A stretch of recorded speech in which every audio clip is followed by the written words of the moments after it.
1 Samuel 20. The friendship of David and Jonathan.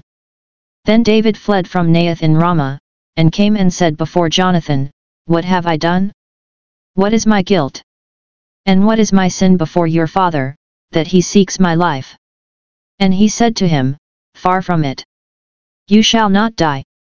Behold, my father does nothing either great or small without disclosing it to me, and why should my father hide this from me?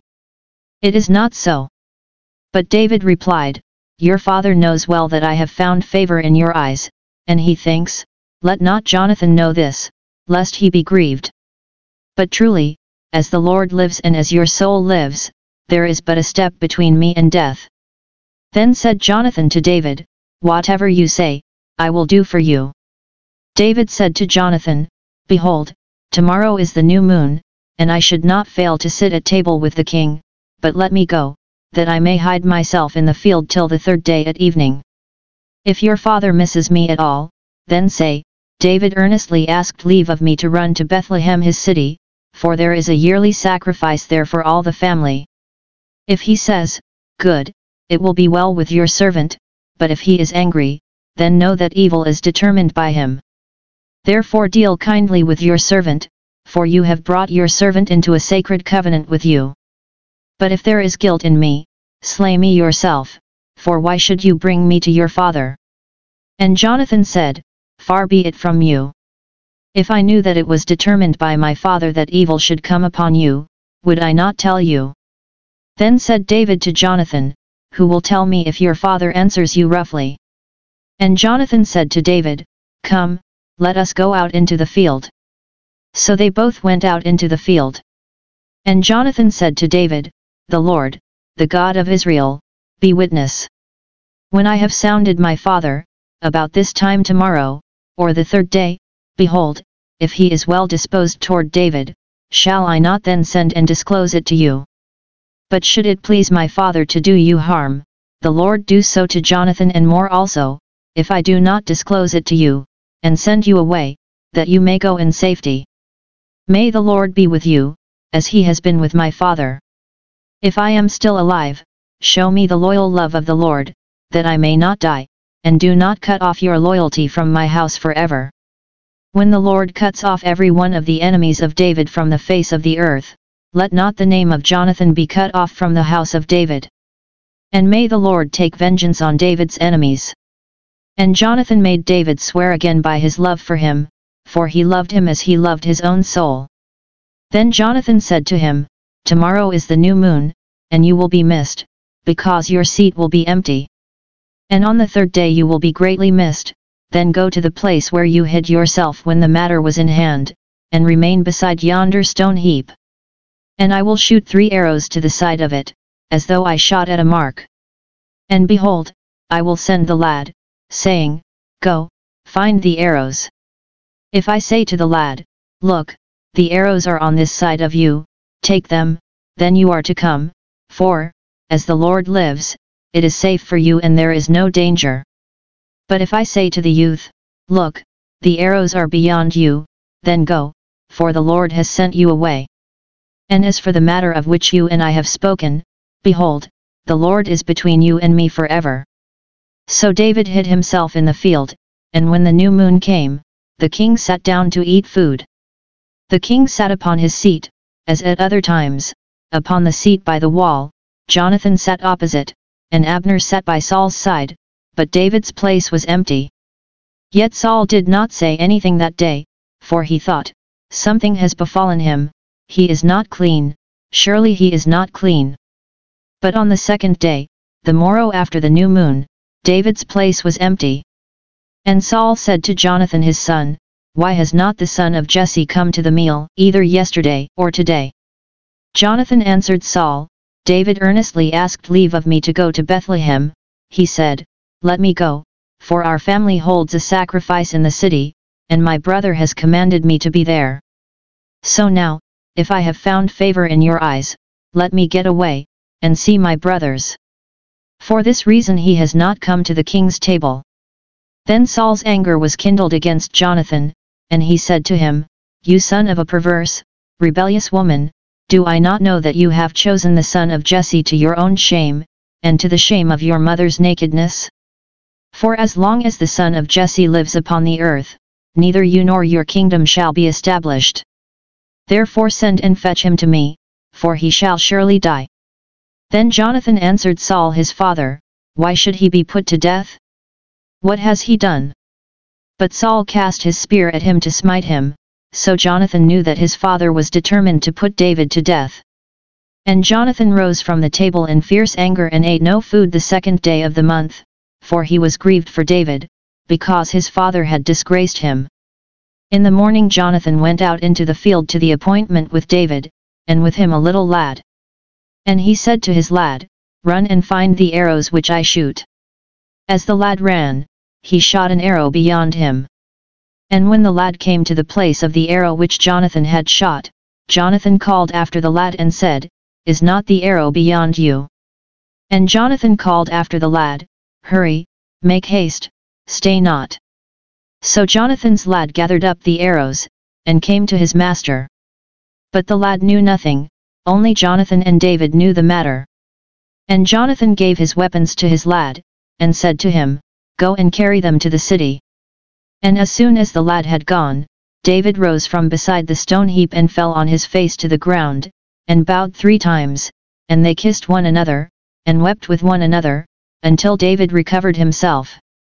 Then Jonathan said to David, "Go in peace, forasmuch as we have sworn both of us in the name of the Lord, saying, The Lord shall be between me and you, and between my descendants and your descendants, forever." And he rose and departed, and Jonathan went into the city. 1 Samuel 21. David and the Holy Bread. Then came David to Nob to Ahimelech the priest, and Ahimelech came to meet David trembling, and said to him, "Why are you alone, and no one with you?" And David said to Ahimelech the priest, "The king has charged me with a matter, and said to me, Let no one know anything of the matter about which I send you, and with which I have charged you. I have made an appointment with the young men for such and such a place. Now then, what have you at hand? Give me 5 loaves of bread, or whatever is here." And the priest answered David, "I have no common bread at hand, but there is holy bread, if only the young men have kept themselves from women." And David answered the priest, "Of a truth women have been kept from us as always when I go on an expedition, the vessels of the young men are holy, even when it is a common journey, how much more today will their vessels be holy?" So the priest gave him the holy bread, for there was no bread there but the bread of the presence, which is removed from before the Lord, to be replaced by hot bread on the day it is taken away. Now a certain man of the servants of Saul was there that day, detained before the Lord. His name was Doeg the Edomite, the chief of Saul's herdsmen. And David said to Ahimelech, "And have you not here a spear or a sword at hand? For I have brought neither my sword nor my weapons with me, because the king's business required haste." And the priest said, "The sword of Goliath the Philistine, whom you killed in the valley of Elah, behold, it is here wrapped in a cloth behind the ephod. If you will take that, take it, for there is none but that here." And David said, "There is none like that, give it to me." David flees to Gath.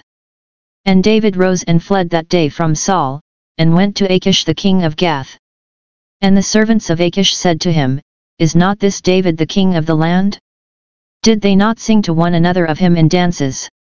Saul has slain his thousands, and David his 10,000s.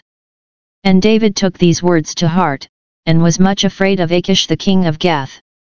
So he changed his behavior before them, and feigned himself mad in their hands, and made marks on the doors of the gate, and let his spittle run down his beard. Then said Achish to his servants, "Lo, you see the man is mad, why then have you brought him to me? Do I lack madmen, that you have brought this fellow to play the madman in my presence? Shall this fellow come into my house?" 1 Samuel 22. David and his followers at Adullam. David departed from there and escaped to the cave of Adullam, and when his brothers and all his father's house heard it, they went down there to him. And every one who was in distress, and every one who was in debt, and every one who was discontented, gathered to him, and he became captain over them. And there were with him about 400 men.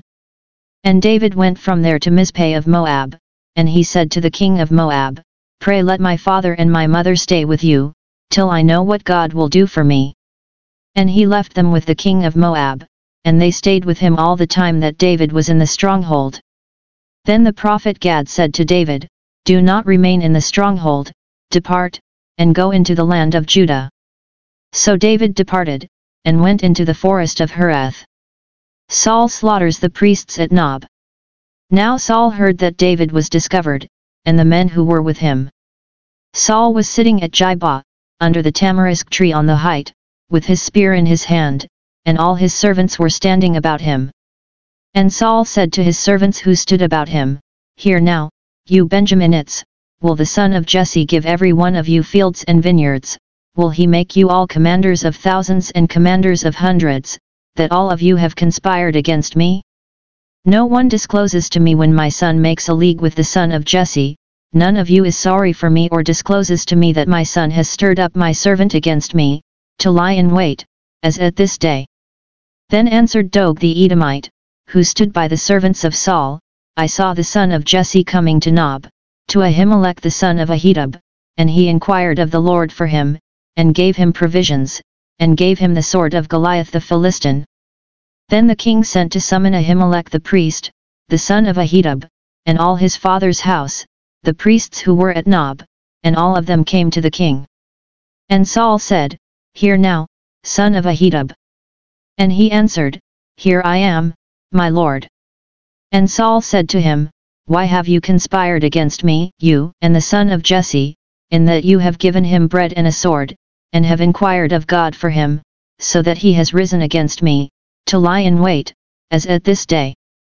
Then Ahimelech answered the king, And who among all your servants is so faithful as David, who is the king's son-in-law, and captain over your bodyguard, and honored in your house? Is today the first time that I have inquired of God for him? No. Let not the king impute anything to his servant or to all the house of my father, for your servant has known nothing of all this, much or little. And the king said, You shall surely die, Ahimelech, you and all your father's house. And the king said to the guard who stood about him, Turn and kill the priests of the Lord, because their hand also is with David, and they knew that he fled, and did not disclose it to me. But the servants of the king would not put forth their hand to fall upon the priests of the Lord. Then the king said to Doeg, You turn and fall upon the priests. And Doeg the Edomite turned and fell upon the priests, and he killed on that day 85 persons who wore the linen ephod. And Nob, the city of the priests, he put to the sword, both men and women, children and sucklings, oxen, asses and sheep, he put to the sword. But one of the sons of Ahimelech the son of Ahitub, named Abiathar, escaped and fled after David. And Abiathar told David that Saul had killed the priests of the Lord. And David said to Abiathar, I knew on that day, when Doeg the Edomite was there, that he would surely tell Saul. I have occasioned the death of all the persons of your father's house. Stay with me, fear not, for he that seeks my life seeks your life, with me you shall be in safe keeping.